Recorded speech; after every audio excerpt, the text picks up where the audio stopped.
Hello everyone, Martha here.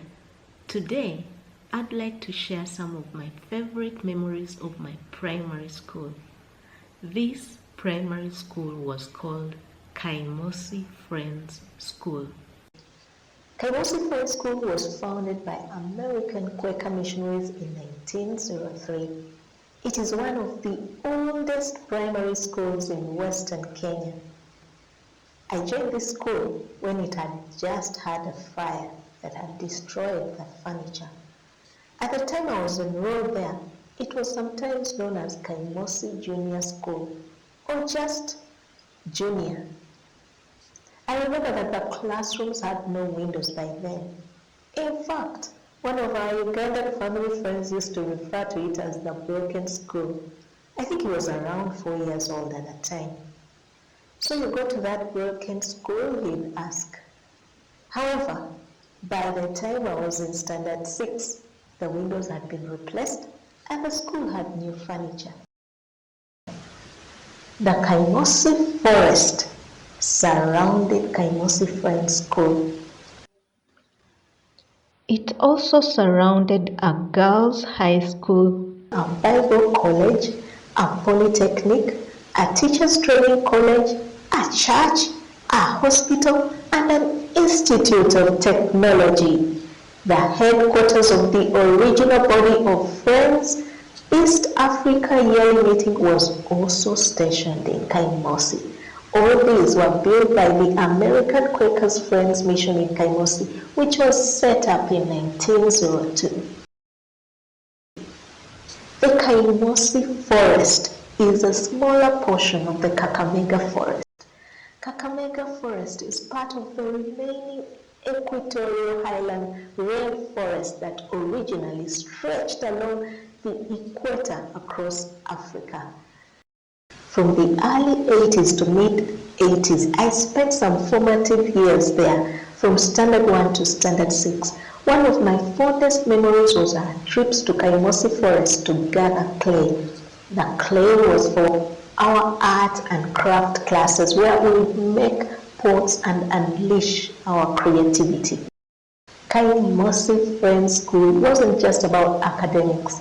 It was a center of extracurricular activities.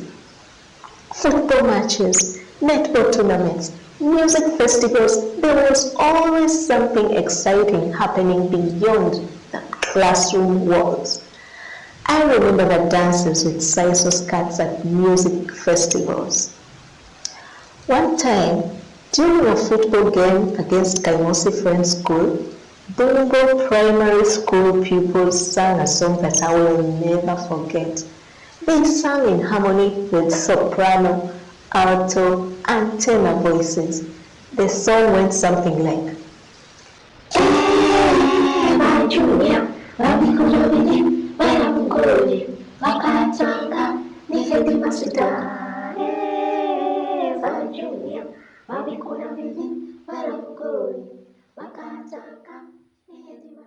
I have no idea what the words they were singing meant, but at the time, I thought they meant that these junior pupils may devise all sorts of spells and place them near the goalposts. Then when the spells are discovered, they claim it was the headmaster. To this day, I don't know what the words they were singing meant, and I'm not sure if those were the exact words. I'll need to find out from someone who knows Tiriki. Tiriki is the language spoken by the people who come from Kaimosi. I also remember PE lessons on the football field taught by student teachers from the Kaimosi Teachers Training College. We would do physical exercises like cartwheels, headstands, wheelbarrows, and so on. When it was time to form a circle, the girls struggled to avoid holding a boy's hand. The circle took a long time to form because a girl refused to hold a boy's hand. On many occasions, the student teacher would stand between the girl and the boy holding their hands. That would resolve it, even if the student instructor was usually a man. I remember Ruben's mandazis. Then there were Mama Simpson and Mama Njugu near the post office with their Simpson and grown-ups.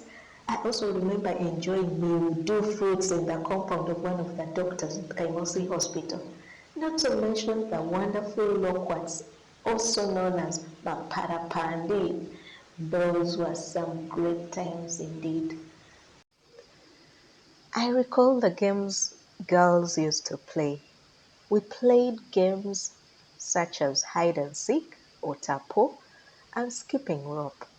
While skipping rope, we sang songs like Tinker, Tailor, Soldier, Sailor, Rich Man, Poor Man, Beggar Man, Thief. This year, next year, sometimes never. Then there was Bubbly Gun, number 28. I went for a walk, but now I stop under break. Blue band, bye bye zero. 0.0 is around and around. I am a girl. This is a factory I must do. Salute for the king and bend for the queen. Close your eyes and count 15. Now, I recently discovered that the words of the song should have been Public van, number 28. I went for a ride, but now I stepped on the brake. Blue band, by zero. 0.0 is around and around. I am a girl and you are a boy. This is a factor that you must consider. Salute for the king and bend for the queen. Close your eyes and count to 15. Anyway, we also played hopscotch, cat's cradle, throwing marbles in a game called banta or smooth stones in the air, and dodgeball, which we called kati. Those in kindergarten played on the monkey bars. I also vividly remember the smartly dressed Girl Guides and Boy Scouts during assembly. Their clear commands rang through the air.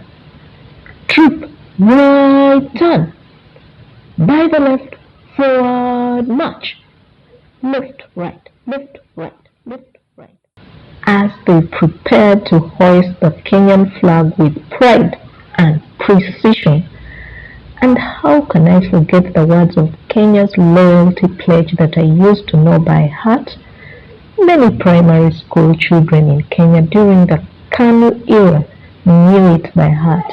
We recited it during assembly after the Kenyan flag had been hoisted. This was after we had sung the national anthem. It went something like this. I pledge my loyalty to the President and the nation of Kenya, my readiness and duty to defend the flag of our Republic, my devotion to the words of our national anthem, my life and strength in the task of our nation's building, in the living spirit embodied in our national motto, Harambee, and perpetuated in the Nyayo philosophy of peace, love, and unity. Those were also the days when all primary school children used to get free milk twice a week. We called it Maziwa ya Nyayo, Nyayo's milk. Every Tuesday and Thursday, I remember us squealing for joy at lunchtime. This was as we had the trucks driving in with the packets of milk. I remember girls fighting for the packets with pictures of girls playing netball, and boys fought for the ones with boys boxing. Whenever I ended up with the packets of milk that had pictures of boys boxing, I gave them away. Even though decades have passed since those good old days, I still remember them. I also feel deeply grateful for the foundation that Kaimosi Friends School laid and for the ideas it fostered. During those formative years between clay gathering trips and playground activities, I discovered the actual meaning of education. Not only does learning matter, but so does character development and community celebration. I hope to visit Kaimosi Friends School someday to reconnect with treasured memories that are deeply ingrained in my heart.